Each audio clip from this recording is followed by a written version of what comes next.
What's wrong?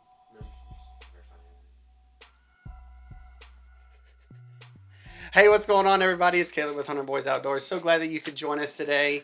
And we actually are back fairly quickly for a part 2 with Mr. Vladimir Hardy.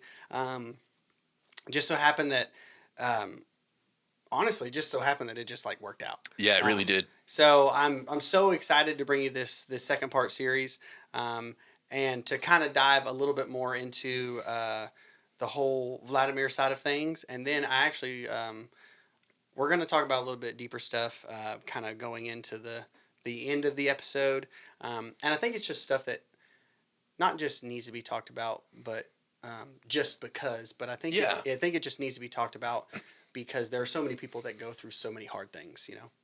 Absolutely. And, it helps with the chronology of our relationship and the way that HunterBoyz has developed over the time that it has. Yeah, absolutely.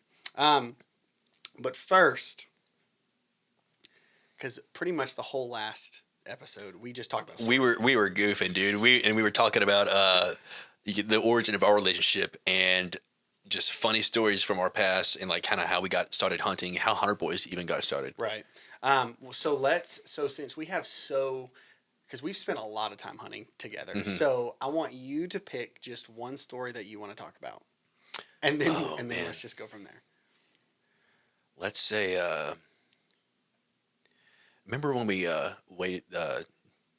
forded the creek all the way down looking for El Capitan?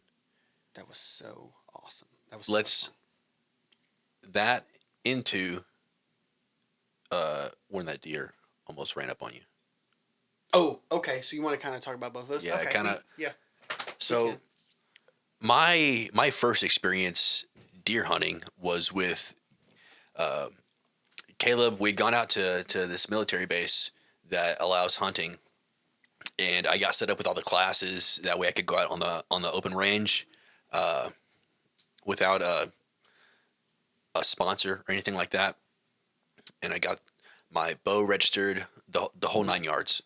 And Caleb was showing me how to stalk, how to look for sign, how to find the right spot as far as trafficking animals. Even the basic stuff like don't walk through a game trail because you're going to leave your scent. Walk, crossways. You're trying to anticipate your animal's movements. And so we had gone out to the spot. The name of it is irrelevant now because they've changed the layout. So we'll refer to the region by the original name. Okay. K4. Okay. We went out to this place called K4. I love how we have like code names now. Yeah. That's so fun. So we're down at K4 and there's this creek that runs through it. And the first time we were out there, it's pretty funny actually. We had set up one of those mesh camo tarps that have the die cut leaves. Yes. And we both ended up falling asleep. we had been hunting so much, and this was October still, so it was in between teal season and Maine duck season. So we were out there looking for deer. We were looking for whitetail, and we finally got a little bit bored. And we have a track record of somebody stands up, and then a deer walks by. God. So we stand up. We go to stand up. And we look around. Hold on. Do you know why we stood up? Do you remember? No. We were okay. Remember, we fell asleep, and then we heard, which I can't. It's gonna sound stupid, so please forgive me. There was some wood ducks, dude, and they landed behind us. Yes. In that little pool. And so we're trying to check out where these wood ducks are at because we got a thing for wood ducks. We never shot one, seen plenty, never gotten the chance to put one down. So we're trying to check out these wood ducks, and we're like, all right, well, let's, it's been pretty slow. Let's go ahead and get up, and we'll sneak over there and see if we can get an eye on them. And no sooner than we stand up and take a step out of this blind,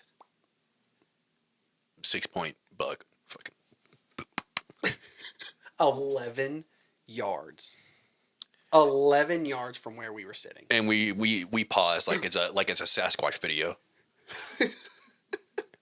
And this buck, he's looking at us and he just goes and he splits. He trumpets, he blows, he splits. And I'm like, all right, I don't know any of that. Like, this is my first actual deer hunt. I don't know what any of that meant just then, but I'm like, oh, that was so cool. And Caleb was like, well, that's probably the end of the day right there. He just warned the whole community right here. And so we ended up just kind of trekking around. But in this K4 area, later on, we end up trekking down the creek that these wood ducks had landed in, trying to keep our scent covered and be sneaky and move with the noise and current of the water. I will say that it worked, y'all. It worked. It sounds insane because part of it was like, hey, let's do something fun. Let's do something different. Mm-hmm. Right? And it was kind of a combination of like, I'll say like, I guess like the military aspect, mm-hmm. but also like, hey, this could actually work because like you said, scent and sound, right?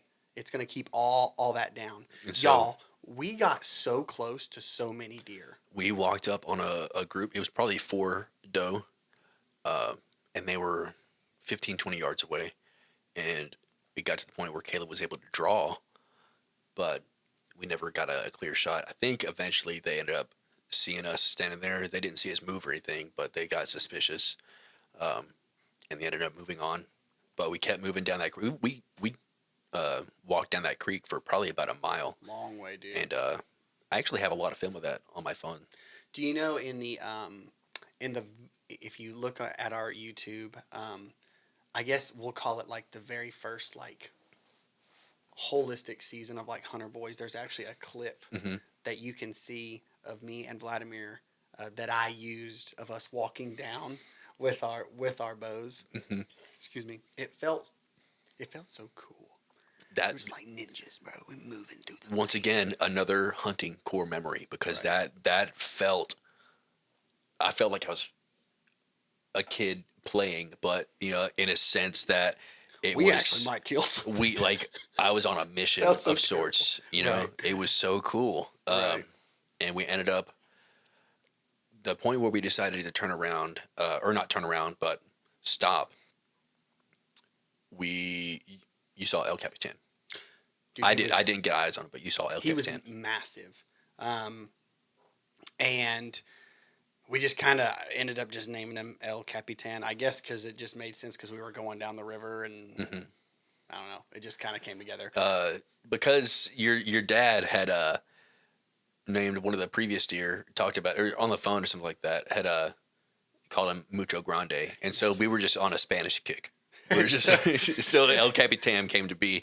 And so, yeah, and because he, correct me if I'm wrong, but we were going down and the river had really cut like a gorge or like a cliff almost style. Yeah, and so it was probably 12, 15 feet on each side. And what they were doing is it was that big old deer, mm-hmm. and there was a couple others, and they were kind of up here, but they were on that outer edge. Mm-hmm. And those woods are so immensely thick. Yeah, and so those doe earlier were on a low crossing mm-hmm. on the far side from where we had been deer hunting before. Mm-hmm. So that was just, I'd never seen so many footprints, so much track in my life. And this little gravelly pebble sediment that was surrounding it in the creek. It was just an entire montage of sign from not just deer but all kinds of animals. And there was, it could have been the same or it might have been a different set, but there was one. There was a pair of deer that we snuck up on. It was mm-hmm. a little bitty buck and a doe, mm-hmm. and we got within maybe 10 yards, maybe closer. They never knew that we were there. And I had decided just to not shoot just because it just wasn't what I wanted at that time. It was honestly more fun sneaking up on them. Yeah. And them having no idea that that we were even there. You know what I mean? So that is exactly what got me hooked on spot and stalk type for sure. Style of hunting. So after that experience, we were like, okay, how can we apply this Mm-hmm. to more, not just to this water style that we just Mm-hmm. did, water bending. Right. So I'm such a nerd. Such a nerd. Um, but like, how can we not use this water style? How can we use this like in the field, right? Mm-hmm. Um, So what came to the next hunt? So we actually had visited Coyote Pond in between, and we mentioned that on the last episode, how we were trafficking ducks at Coyote Pond. mhm. Uh, Coyote Pond is located in a sector called K3, and you had told me, "Hey man, I want you to pick today. I want today to be your hunt." Mhm. And so the day we had hunted coyote, when we were walking back out with our ducks, we saw a huge rack in the distance, um, probably 300, 350 yards. Uh, but this was a wise Monster. old deer, and he knew where he should be and where he shouldn't be. So he saw us from very far away, and he ended up splitting. But I was like, we should come back here. And so when Caleb gave me the opportunity to kind of be the leader of that hunt, I was like, all right, well, let's go back to K3. We're going to go down and let's set up on the point of these trees where it crosses the path. So we go out to the tip of these trees where it intersects the path that led to Coyote Pond, and we set up, and where it's just very small rolling knolls, very small rolling hills, and you can see out to the east, and we're facing south, and you can't really see out to the west. And then the trees are to the north, uh, and Caleb and I are facing opposite directions, sitting back to back. Um, I think we were facing probably northwest and southeast, kind of looking at the trees and then looking Yeah. down at the rolling hills. And there's a group of doe down there. They're far, dude. Yeah, they're 100 plus yards, And and they're just in the middle of this field. we're bow hunting. Uh, that's one of the caveats to this part of the season and this particular section K3 is that we are specifically bow hunting, and so we're just watching uh, through a rangefinder. We have one rangefinder on hand. We don't have any binoculars at this time, and we're just kind of watching them play around and do their thing.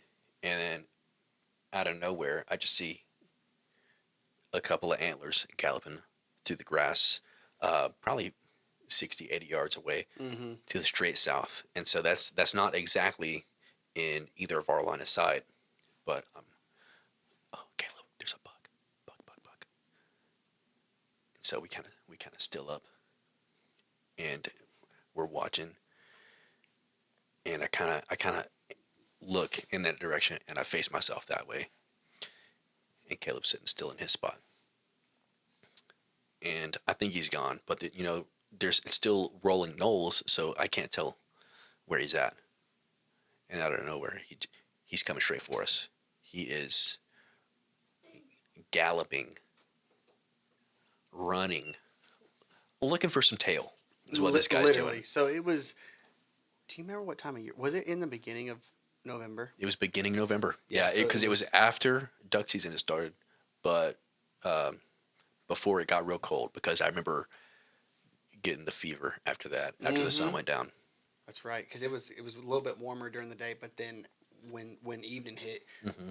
the adrenaline dump, and it just was getting cold, and Yeah. you were like this. You were like, I think it's time to Yeah. go. Absolutely. Anyway, okay, so we actually fast forwarded. So we see him disappear behind this like Hmm. knoll, right? So yeah, and I'm like, okay, well, he kept on trucking towards that direction.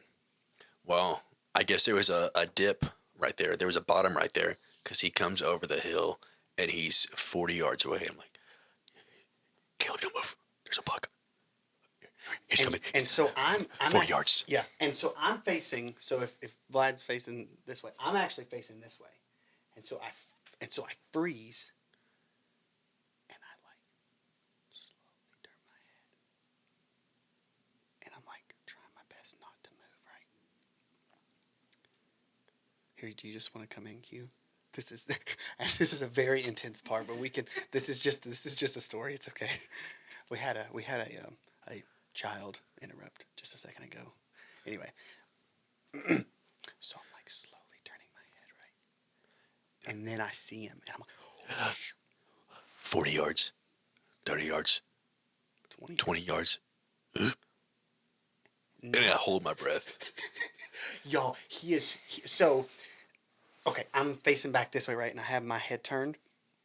There's a trail. I'm sitting right by that trail. There was a huge game trail right here. If he would have kept walking, I could have just reached out and touched him. Like he was coming. And I was like, holy crap. Okay. And so randomly at 10 yards, he just makes a hard. He cuts right immediately and it crosses in front of me. And I think he gets suspicious at that time because he gets alert. But he turns his head. And he stops. He trots away about 20, 25 yards. And he stops broadside from me and he faces away. And I'm like, oh my God, this is my moment. Yep. I'm about to shoot. He's about a 6 or 7 point deer.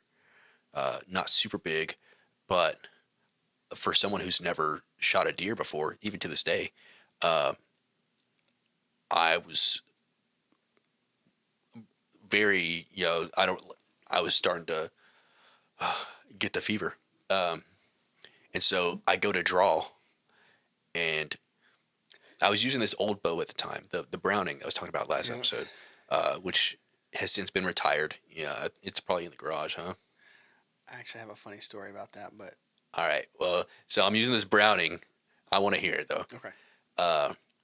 And it's a drop down rest, and the rubber on the drop down is worn away. This bow has been shot so much, and it's just the metal tabs. And as I'm drawing back, my arrow scrapes across the metal tabs and makes a shh sound, and that deer looks back and he's gone. So I got my draw on this deer, and then he was gone. But he was so close and moving so fast, we thought he was about to run up and mount Caleb. Dude, so yeah, he was searching for some poutang. I mean, he was wanting some poutang because he was out there chasing all those does, and the does were kicking him away. It was so funny. And then he got a little bit butthurt, and then that's when he came toward us. Yeah. But dude, he was so close that we had to it felt like we had to hold our breath. Like I was scared that my heartbeat was gonna alert him. Like he was just right there. And then maybe 5 minutes later, the sun is starting to set, and we lose the warmth of the light, and I just start jackhammering, and I can't control myself, and I'm like, Caleb, it's got really cold, man. Look like a crackhead out here, bro. And he's like the hunt's done. He's laughing at me. He's like, you know what that is, right? And I'm like, yeah, I'm cold. He's like, no, you got the fever. I'm like, awesome. What? I don't feel warm. I feel cold. Oh God, yes, that was. So, but man, what a story. You know, dude, I tell that story all the time, and it's awesome. We have such good hunting stories, man. I swear. We have great hunting stories. Apparently, we're not very good hunters. Hey, man. Hey, well, hunters. Why do you think I went out and bought a rifle for this year? So okay, can we bring it on? By all means, yeah. Jake, or not Jake. No, what's your name? Kados? Yep. Look, you make me that. Look, he's not gonna help me now. I'm sorry. So Nick. I went out. I'm a part of a Facebook group that exchanges. I'm not gonna say buys or sells because I feel like Facebook would not be very happy about that. But it's a gun enthusiasts group. Oh. And I met a gentleman who was in the market for taking this off of his hands. And so it's a Ruger American rifle on a Magpul chassis, and it's chambered in 308 with a Vortex Diamondback 6 to 24 by 50, and I cannot wait to actually bring home some meat this year. So No kidding.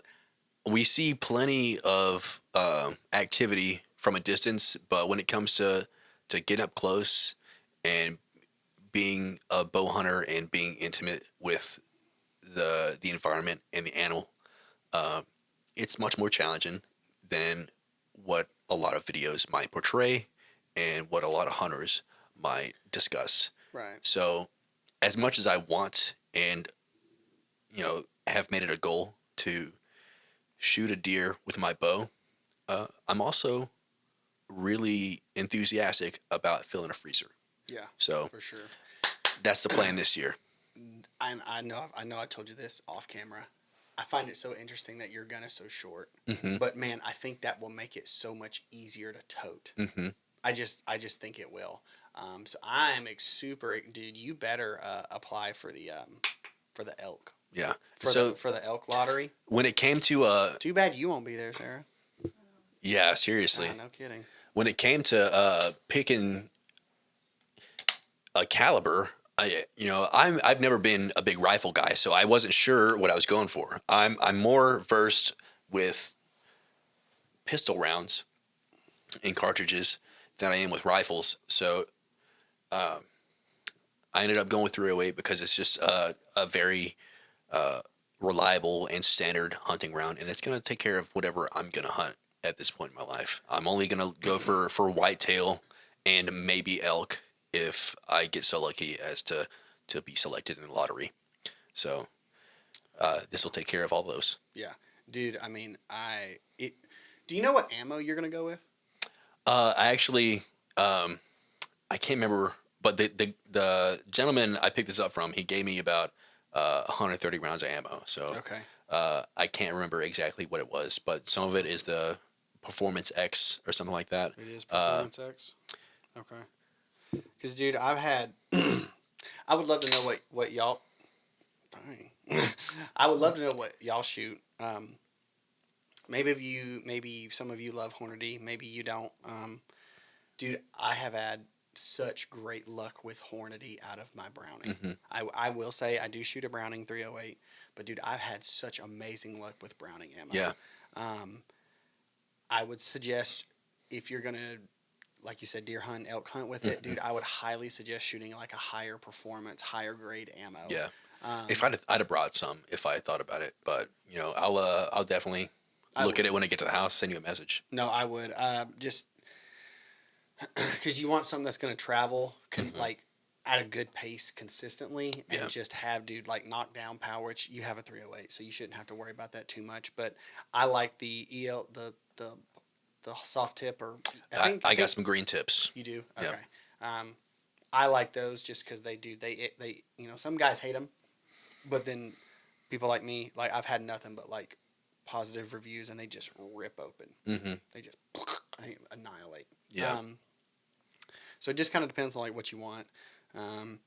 But yeah, dude, at the end of the day, you have a very solid, dude. You have a nice scope. It's a great setup. That thing, it'll reach out and touch something. Yes, I know it will. And that scope is phenomenal. So absolutely.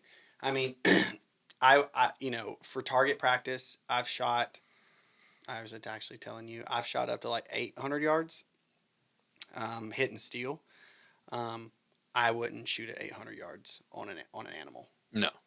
Do you what's your preference on like as far as like ethics when it comes to like range with like rifles? So I think it depends on first and foremost how far out you're comfortable shooting. For me, I've never hunted an animal with a rifle, so it's going to be probably fairly close for me. I would probably not more than 100 yards. Yeah, that's fair. Yeah, 100 yards though with like a rifle seems like pretty close. Mm-hmm. I would say practice it up to 300. Mm-hmm. Practice up to 300. Get really good at 300. Be comfortable at 250, 300 yards, because that is more. that is a more probable Yeah. distance, I would say. Yeah, absolutely. You know, and then if it's past 300, try to get up closer, and then if you can get like 310. I think it also depends on the size of the target too. Because if it's an elk, and you got this massive body Right. with much larger vitals. Right. A little bit more room for, especially in Oklahoma, wind. Because Wind. you're going to have to account for like wind. Wind's going to be huge. Yep. So there's just a lot of different variables that you're going to have to like take into like consideration. Mm-hmm. I know one rifle that I was looking at. I was looking at a 6.8 Western. Yeah, you told me about that in the last episode. Yep. So I'm very curious about that. It unfortunately is only chambered in Winchester and Browning, and so that's something that I wish I had more data on it. It's only like a 3-year-old, 4-year-old Yeah, cartridge. you were Like, it's telling like me brand new. it shoots more accurate than a 6.5 PRC, but it has more oomph, more knockdown power, more joules than a 7 mag. So yeah, so it doesn't have more knockdown power. It can it can have as much. Okay. So depending on the grain, Mm-hmm. I think it's a 168, a 170, and a 175.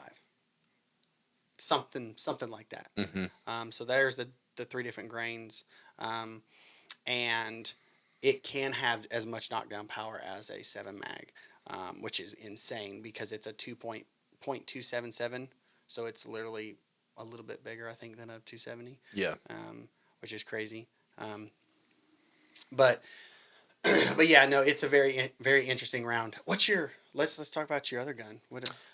So I have I've gotten really spoiled about semi-automatic shotguns.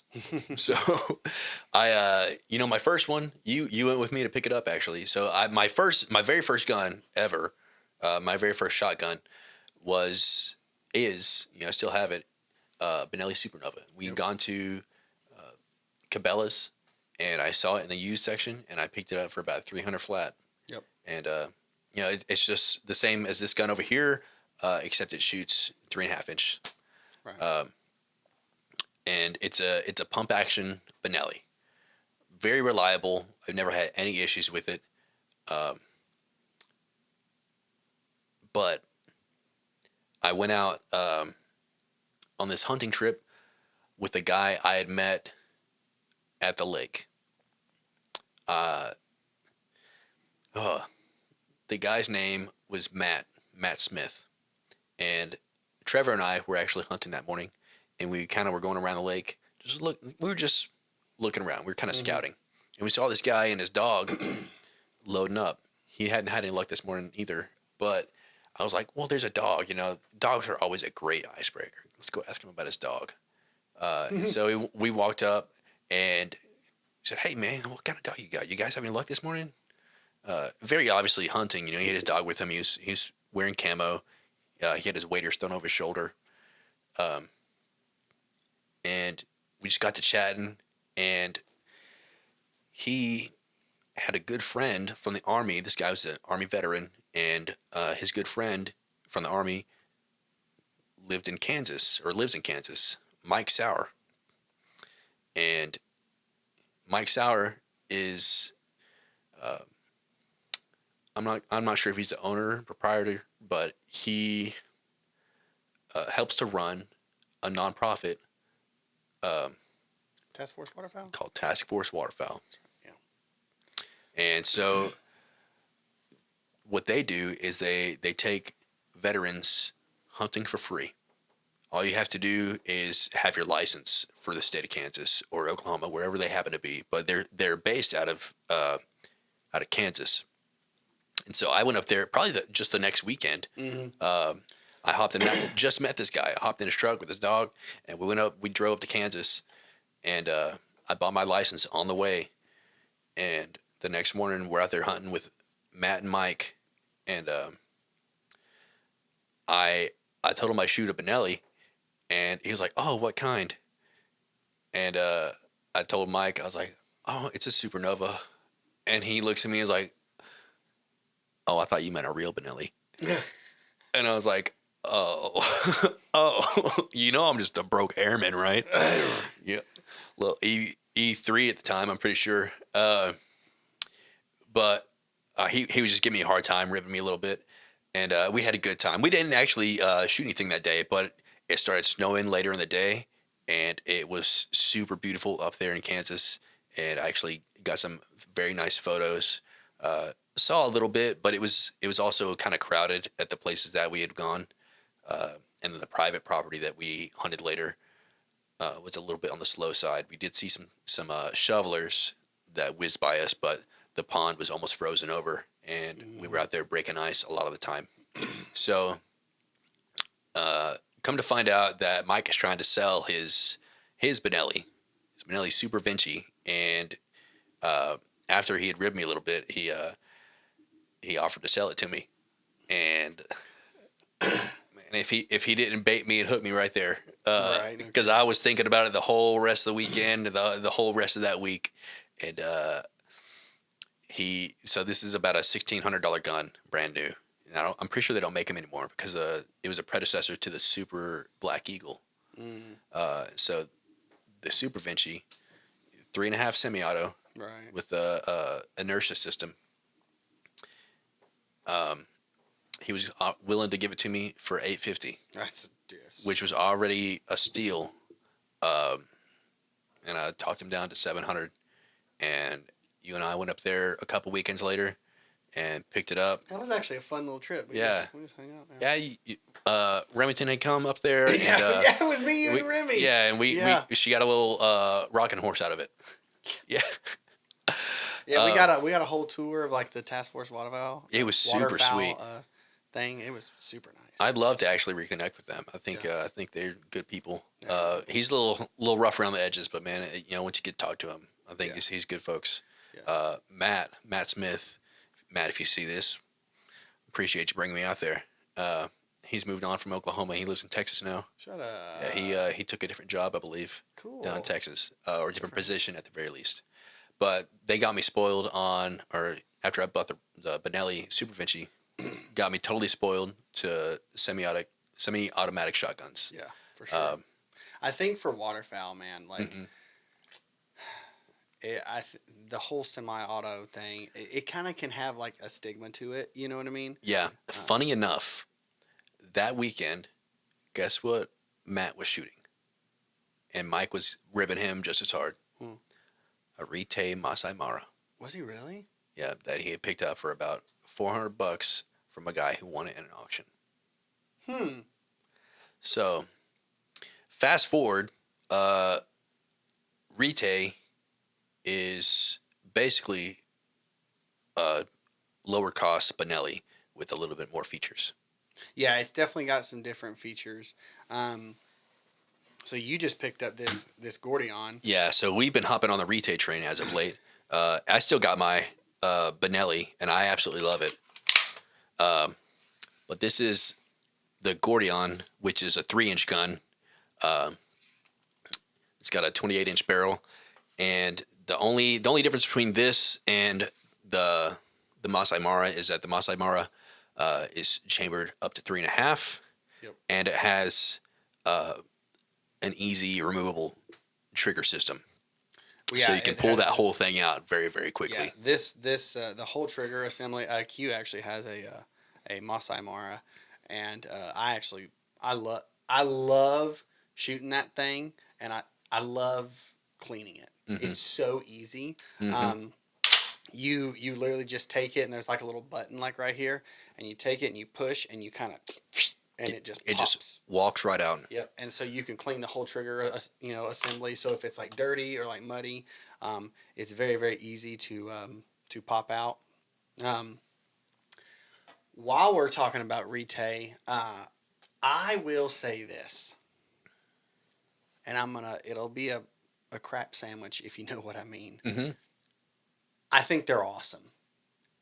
These guns, from what we have shot, the ammo that we have shot with the chokes that we have shot. Because if you talk about patterning, that's a 3-hour conversation with a lot of heated arguments because everybody's got something Yep. different to say. Everybody has a different experience, blah, blah, blah. Okay. This is from my personal experience shooting these guns with a certain ammo with a certain choke. Okay. I use I've shot the Masai Mara and the Gordion with a Kicks High Flyer modified. You got the modified. Yep. And it is ported. And I've shot Winchester steel through it, and I've shot Migra out of it. Migra 2-4 stack. 2-4 stack. Yeah. We hopped on the Migra train because we were so intrigued about how they stacked their ammo with 2 different sizes of shot. So we ended up buying a case each that year. I Yep. still have some. I still have a lot. I Actually. have like 7. I have like seven boxes left. It's lasted me a season and a half so far, and going into a third one. Yeah. I like Migra. I think it's done well. That's a different little conversation because I'm just gonna stick to the gun. I got to use Kados's Masai Mara a lot. I don't know why was I using it. Was it just you weren't hunting or something, or what was the? He had a semi-auto, and you were still working on that pump. Yeah, I think that was it. And But why? he was gone. You were deployed, You were deployed. and you and I went out. That's when you shot your teal left-handed. Shoot, yeah, that's when it started. Yeah. Cause wow, yeah. So, cause I started using it I started shooting it then when I just got over my shoulder. Caleb had shoulder surgery. All right, Yeah. he's walking around in a sling a lot of the time. And then I But finally got out of it. but he's dying to go hunting. So under the agreement that he won't damage his shoulder, he's not using his right arm. He shot several birds that day with just his left hand, and guy's a right-handed shooter, so he didn't use his right hand at all to even support the gun, and he killed birds doing this, Yeah. slinging that thing up. Yeah. I couldn't move my shoulder very Yeah. well at all. And I had been done with, the whole sling thing. And, man, I would remember how tight I was. I Yeah. remember I just couldn't move anything. And so, but I was like, man, I'm really having a hard time. So I really want to go hunting. And so he was like, come on, Dude. I got you. That was the day I took you jump shooting. God, yeah, I was jump shooting with one arm. I tell you, dude, I love pond hopping. Yeah, pond hopping's fun.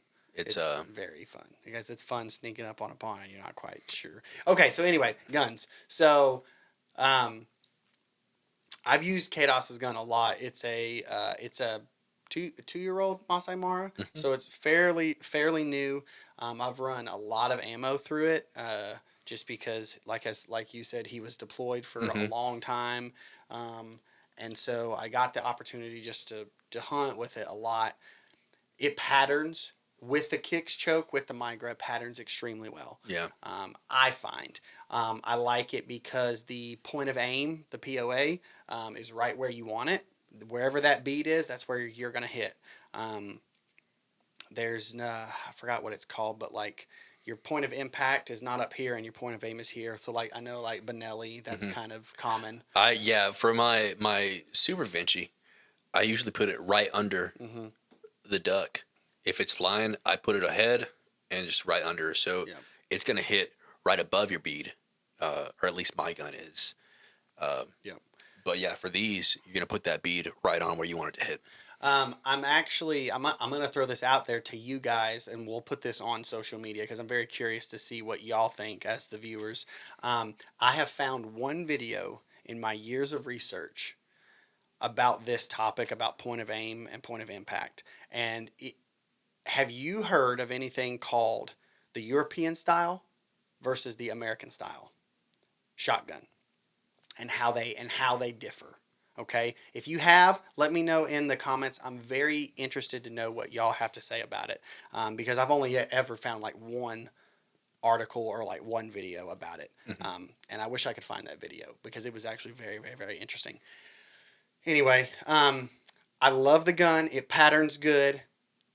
For some reason, dude, let's make sure that we work your gun, right? Make sure you lube it up right. Make sure you do everything that you're supposed to. And let me know how the durability is. Okay. Because By all means, yeah. on his Masai Mara, if it can get moist, great word choice. It can get moist. Dude, when it gets like wet, for like, like let's say like this happened to me from trudging through the marsh and then I accidentally like drop it. I'm like, oh shoot, and I pick it up. Dude, it's like sludge. The internals get all sludgy. I'm not trying to crap on them. That is just the reality. And I've had to break that gun down at Letra. Yeah. Pull it apart with somebody else's toolkit. Break it all apart, and I just wiped it down, and then it just freaking cycled beautifully. Now I will say about my Super Vinci, at Dream Crusher, from our last discussion, Mini Me, little pond next to Dream Crusher. I've been in that pond and shot a duck, and then went to go get it and tripped on a stick underneath the water and dropped that gun butt first in the water, and the whole thing, just the tip of the barrel was sticking out, and I picked it up, shook it out, and it, you would have never thought it got dropped. And I bring up the whole story about it falling in the marsh with his gun because our good buddy Jake has an SBE3, and both of our guns fell in the water at the same time for the same duration. Okay? So it was a perfect like test point. His gun cycled fine, shot fine. The Masai Mara didn't. Until it was clean, because you were having problems with it before even that, and I thought, I'm just gonna be honest, I thought you just weren't taking care of it. I remember taking it apart and seeing that. I think there might have been some use on that gun before you actually got it. I think it might not have been as new as we were told it was supposed to be. Yeah, that's a different conversation. Yeah.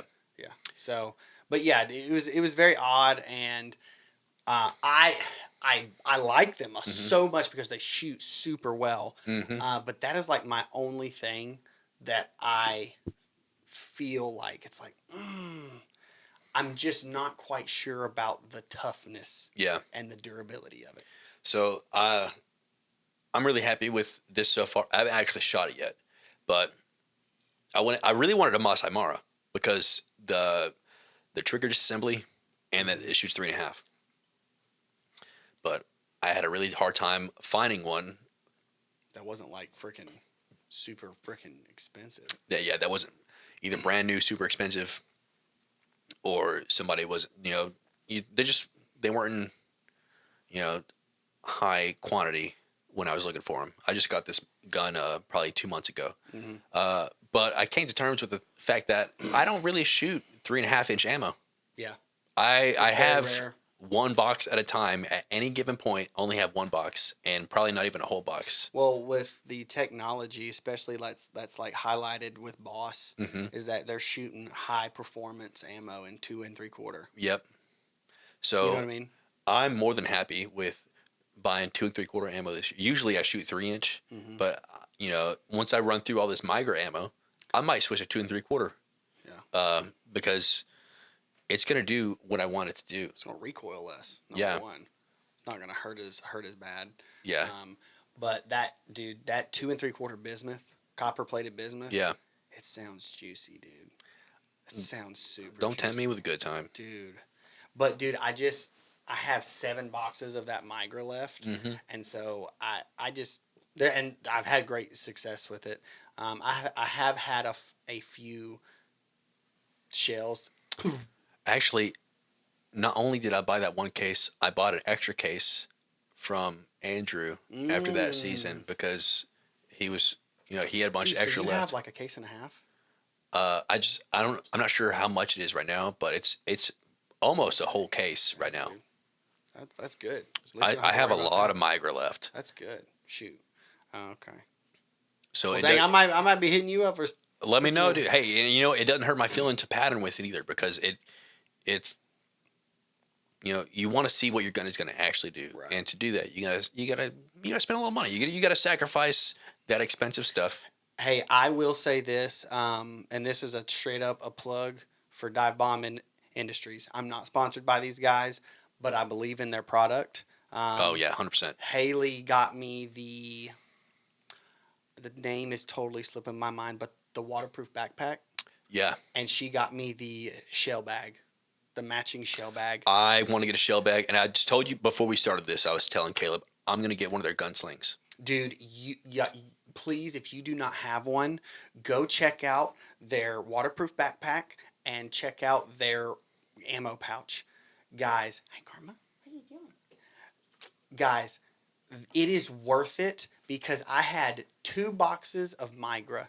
I wonder if you could see her tail. Probably I her wonder if tail, you can see yeah. it. Just her tail. You could just see this white flailing thing just moving.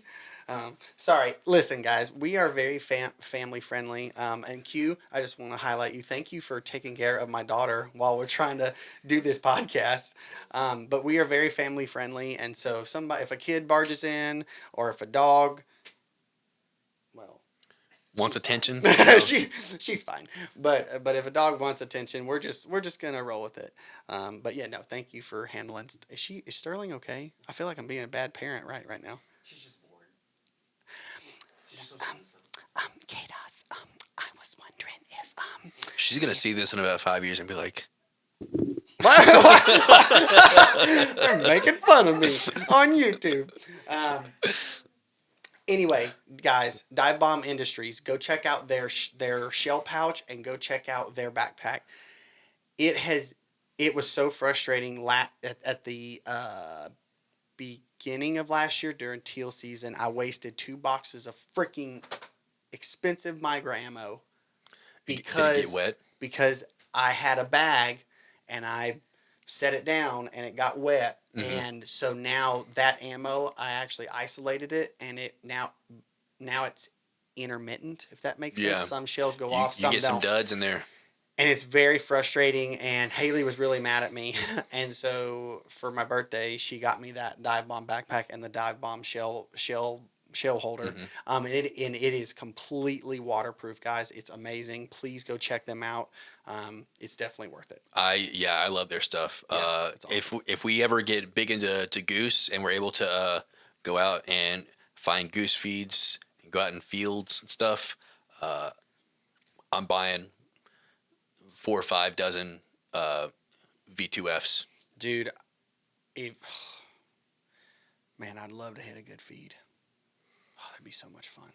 We've had Sorry. very few opportunities to shoot geese, so if you guys know anybody, let us know. Dude, We're about it. My daughter's favorite meat is goose meat. Every time we go hunting, she's like, Did Daddy shoot a goose? "Did Daddy shoot a goose?" Did he bring me a goose? Because I wanna eat it. Poor thing, that's her favorite, and I fail her every single time. We took her on that hunt that one time at Greg's. Yep. Do you know I haven't? By the way, I haven't posted that hunt, so I'm actually gonna post that before season starts, so they actually get to kind Yeah. of see that. Right on. So yeah, they don't have no idea, but wait for it, be ready for it, because it's gonna be here probably in the next. I don't even have my watch on. It's gonna be coming up here within the next month, dude. Because 13 August. Yeah, because teal season. is right around the corner. What's the date? September for Oklahoma, it's September 9th. September 9th through what, like the 24th? Yeah, I'm ready if you guys are ready. dude, pumped up. I'm trying to get Sarah to come out too. She needs to. We have a very special person in the audience today. Her name's Sarah. She's here for morale purposes only. Morale purposes only. No, I just want to give her a little shout out because she's just here. She's just like, I'm just gonna sit here and watch. I'm like, okay, cool, sweet. You're here to watch us do our thing, Yeah. Well, I tried to get her to set up a microphone, and then she's like, Caleb, I'm just here. I'm like, okay, that's fine. But I was just being silly. So to end it off, because I'm pretty sure we're coming up on the hour mark here. Let's actually get serious for a moment. Yeah, man. Like, go ahead. So, can you walk us through my what you've been- hiatus. Yeah, man. Like, can you walk us through like And I'm so sorry. Before we get serious, I'm just gonna fix this real quick. Oh yeah, for sure, for sure. So bad. I'm just kidding. Okay, there we go. Oh, Hey, yeehaw! okay. That has been bothering me the whole entire podcast, and I've just been staring at it and like, I hope he doesn't catch his arm in it. It's so big. Yeah, exactly. Okay, so So, okay. For those that have followed HunterBoyz, you'll notice that the Bottomland Man has not been present. Um, but you guys haven't heard that name in a minute. Yeah, I know. So I took a step back and I've been doing my own thing, and the start of that was it was probably It was toward the end the of the year. beginning. So the end of duck season, not this past year, but the previous season, 21. 22. No, 22. So 21 going into 22. Okay. 21 going into 22 duck season, January area. Yeah. You know, I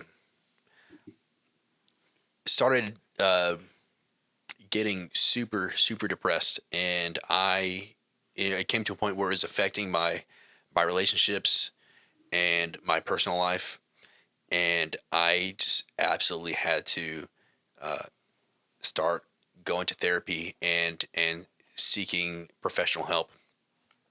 And the person actually that was able to recognize that change in me and see that it was becoming an issue was Caleb, and he was a true friend at that point and pointed me in the right direction. And we we fought about it actually quite a bit, and we argued, and I just wasn't the person that I was before, and I wasn't the person that I wanted to be, and I still feel that way, and I'm still actively going through the process of figuring out the steps to heal from some personal traumas. And I won't go into exactly what it was or what it is, but just some me- emotionally, mentally, there is some damage. And at first, I was grateful that Caleb was pointing me in the right direction, but there came a point where you know I felt like at the time I wasn't getting the support that I needed from you. I didn't have your full attention. Yeah. And I maybe I was asking too much at the time, Yeah. but I needed more of you than you were able to give. Yeah. I actually remember having that conversation. Yeah. And I'll kind of backtrack and get to that point, to that Mm-hmm. conversation. But basically, what had happened. Please interject if you can think of anything. Sure. Yeah. I don't want to skip anything or kind of contort anything. But basically, what had happened was I could just tell that he was getting more irritable. Yeah. That's kind of how it started. I'll go ahead and say especially in the command environment that I'm in right now for the Navy, I was very frequently having suicidal ideations, and that's not something that I'd ever gone through before. Yeah. At the time, I didn't know because Vladimir being Vladimir, I mean, he's been very consistent the whole time, and then he started to become like a little bit more irritable, a little bit more snappy. Um, like I remember one time, I don't even know if you remember this, but we were going hunting and we were going to a certain spot. Mm-hmm. I won't name the spot because it's public land, and I want to try to. Oh go back yeah, we there. don't give away our spots. Anyway, Sorry, so- unless you want to hit us up and you come with us, and then we'll blindfold you and take you out there.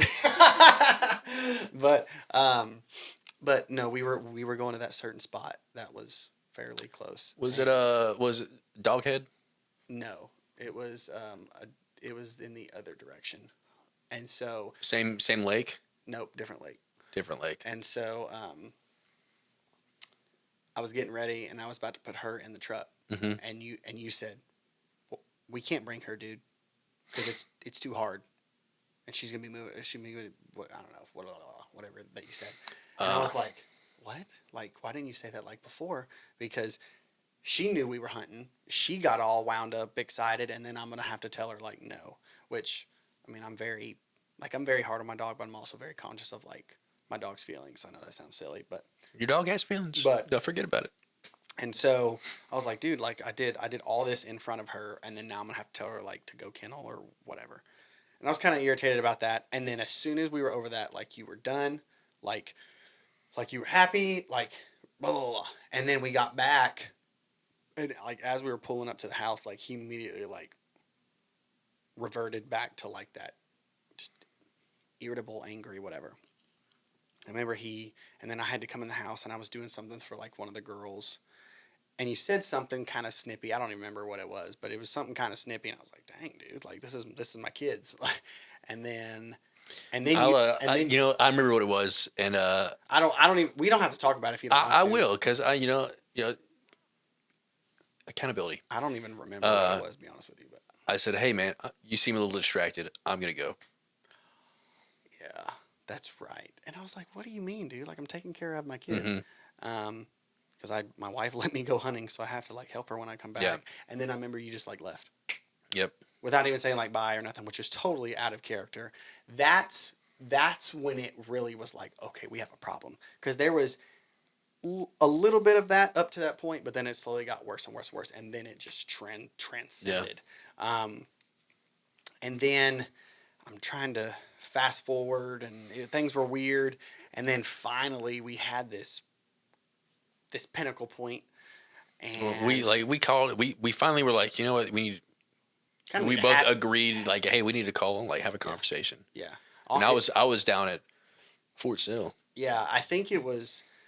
In my mind, I'm gonna be completely honest. It wasn't really a conversation. I was like, we just need to hash this out. Like we need to like figure out like what is going on, and then we kind of had a conversation, and it kind of went back and forth. Yeah. There wasn't any yelling or any like cussing out or anything like that. It was very respectable, but it was very passionate. I definitely will say that it's very passionate, and we kind of, hey, this is what I feel is going on, or this is what I feel. This is what I see, and this is what's going on. Mm-hmm. And then he was like, "Hey, this is what I feel. This is what I see. This is what is going on." And it felt like it was very like one sided. Yeah. Nothing against you now, but that's just how it was. We had called going down when I was going down to Fort Sill, and we called again when I was coming back up. Yeah. And I remember on my way down, you were like, "Hey, man, like I'm worried about you. Like I think you need to get some sort of help." And dude, after we, the conversation went through and we got off the phone, I bawled my eyes out. I cried all the way down to Fort Sill.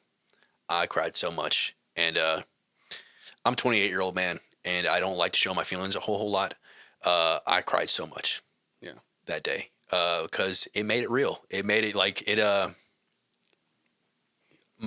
way I was acting and the way that I felt was affecting the people around me, Yeah. And I hated that, and I hated myself for it. Yeah. And it was hard, too, for me because here I am frustrated with a guy that I have spent a lot of hours. I mean, we've known each other. And we've known each other for 13 years. Yeah. Or better. Yeah. And I was frustrated, and like, this is the guy who had pushed me to do HunterBoyz, as you can see. And he's, hey, let's do this. Hey, let's do this. Hey, let's do this. And he's always been in my corner and then just absolutely flips. And so I felt betrayed, and, I really didn't know how to walk through that. And I couldn't help you because I had to help, well, I was frustrated because now I'm going through something and now I can't go through that thing that I'm making you go through, I'm pushing you to do it, but now I can't help you. I just picked you up, tossed you in that direction, and I'm not coming with you because I tossed myself in the opposite direction. Right. And so that actually made us divided for a very long time. Yeah. Almost or maybe even more than a whole year. Yeah. Yeah, Um, it's because it was not this last season, but the season before. hmm And then I was able to finally go to therapy. Uh, I got my intake in March of that year, and then they were able to see me in May, which is awful. The availability of mental health resources in the military is god awful, Yeah, and there needs to be a solution came up with very quickly. Um, but if you feel like you need help, or if you feel like you know somebody that needs help, I absolutely encourage it, and I encourage you to encourage them. There's nothing wrong with seeking that out. And if you have somebody who can be a support system, you hold on to them 100%. Yep.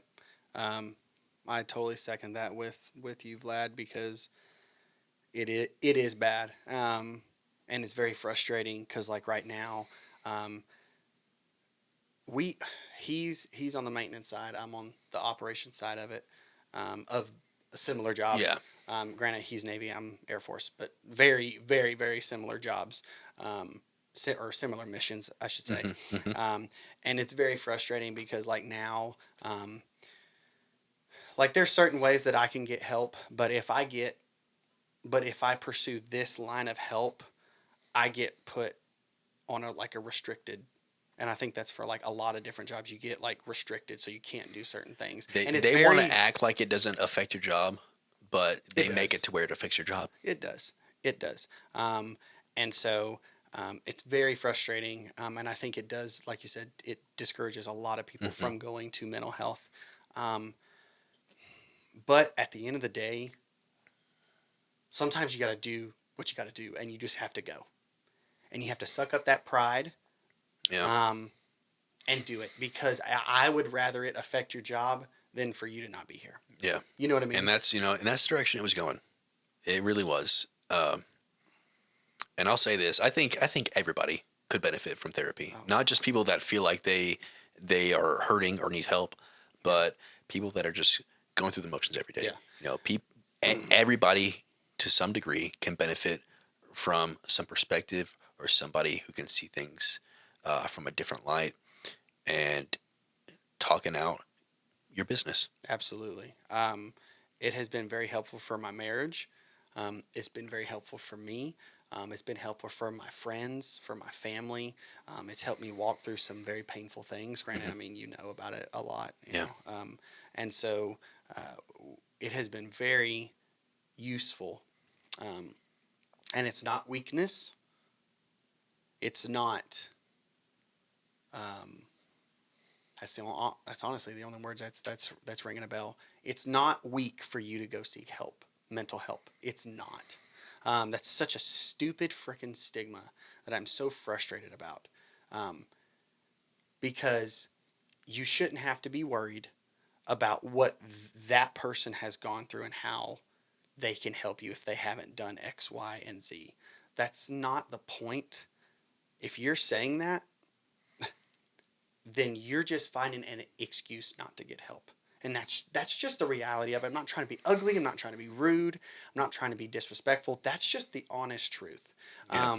Because, you know, it's very easy to say, hey, man, I'm going to go on a diet, or hey, I'm going to, KDOS, I'm going to meal prep, and I'm going to get super strict and then I fall off the wagon. Um, but I'm gonna better my physical self. Well, what about bettering your mental state? Hmm.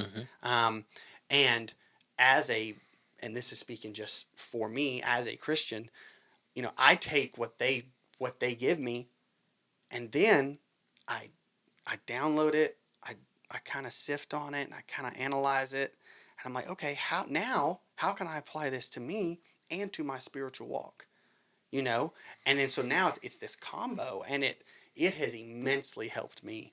um, and I know for sure that it's definitely helped you, and kind of helped you through that. And I can't say it enough: if you need help, you've got to go. Yeah. Don't let your relationship suffer. And so my hiatus has been that me, Caleb, weren't seeing eye to eye, and it, my mental state damaged our relationship. And in that time, I question a lot about my faith, and I'm still not recovered from that. And so I wasn't exactly aligning with the HunterBoyz mission.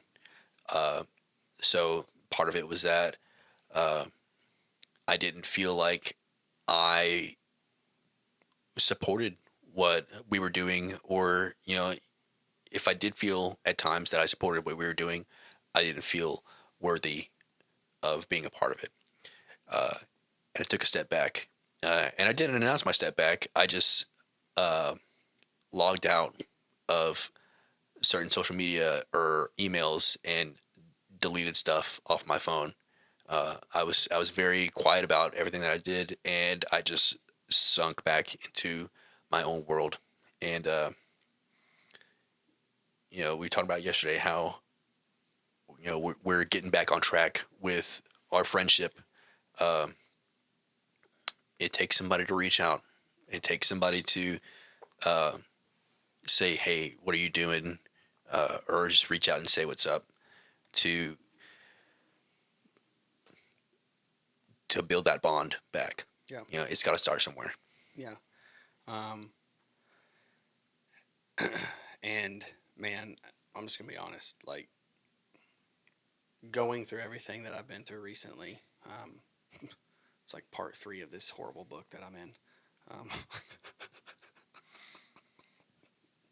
It's called Life.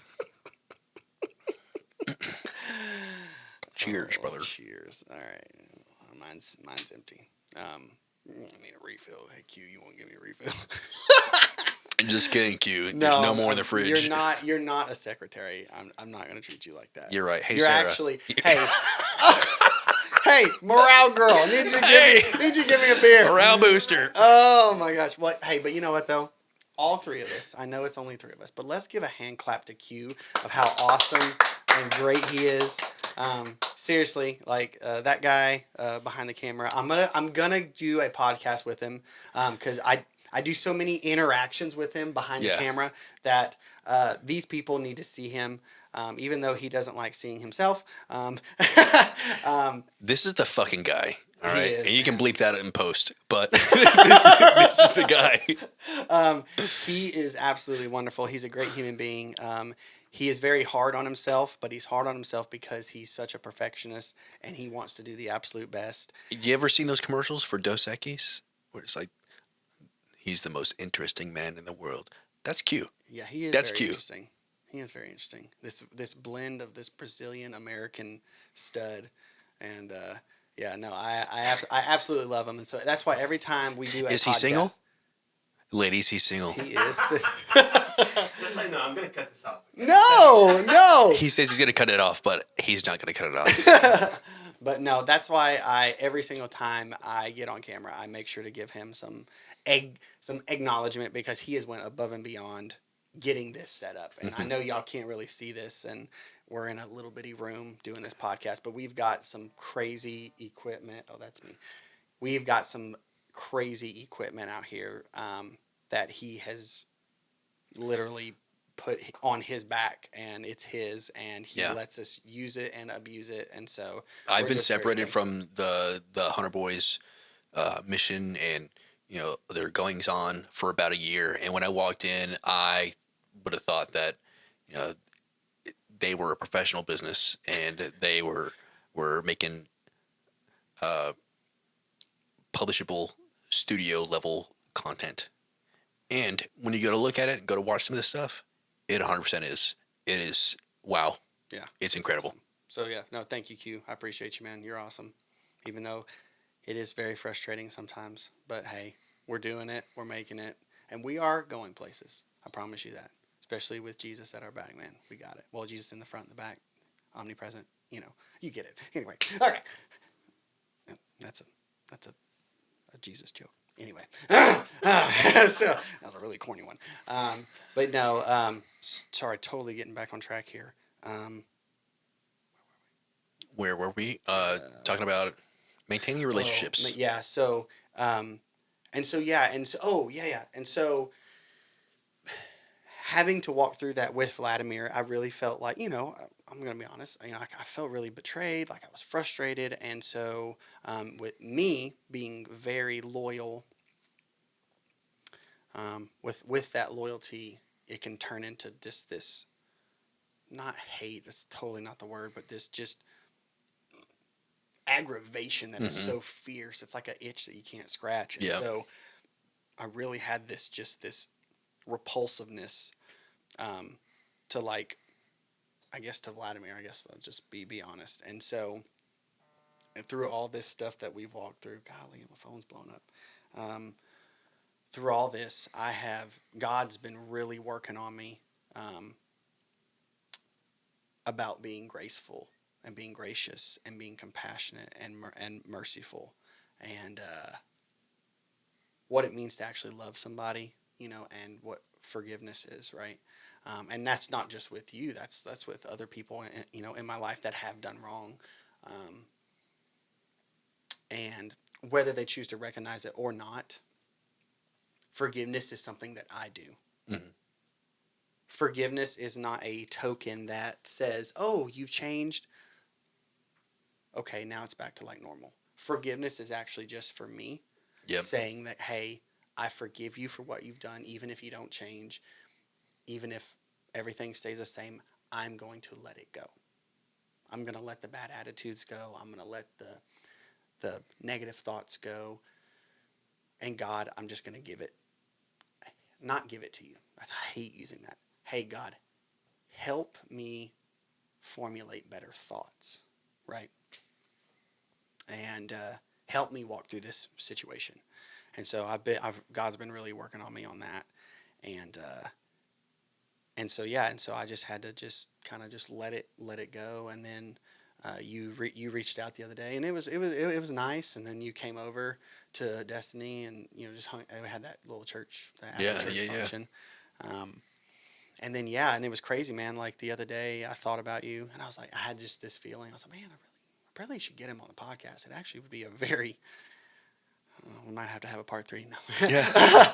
But I know it would be interesting. I mean, yeah. We have so many hunting stories and so many personal stories Yeah. that we're A lot of hunting knowledge uh, too. ready to share. We didn't even get into like how we get strategic and methodical about No. planning.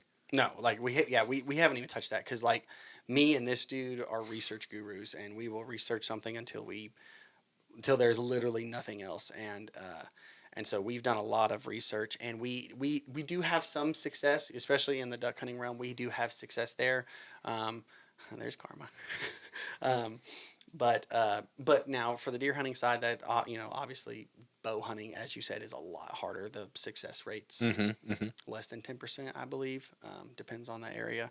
Um, but we do have an understanding of like what we're doing and why we're doing it, and it's very methodical. And so and to kind of lose your right hand, man, like that like really hurt.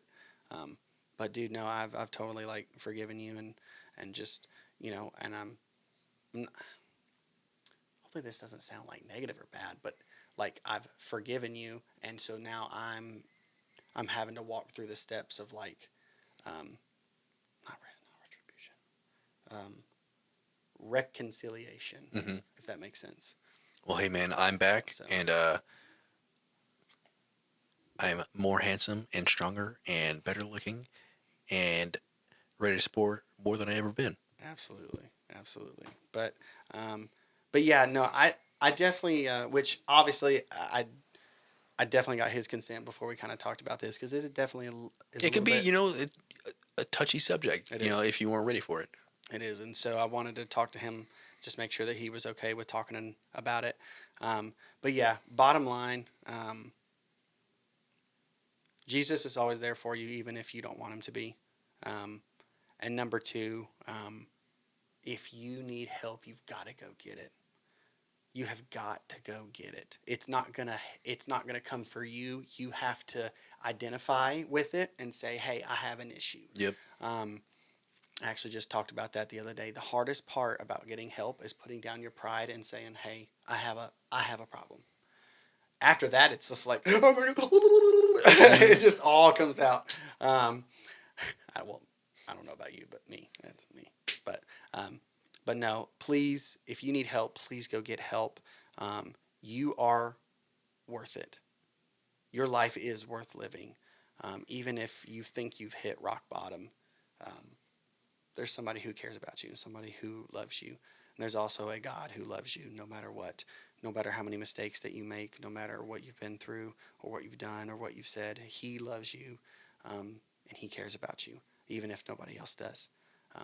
And He's not going to take you for granted, and He's not going to abuse you. He's not going to try to hurt you.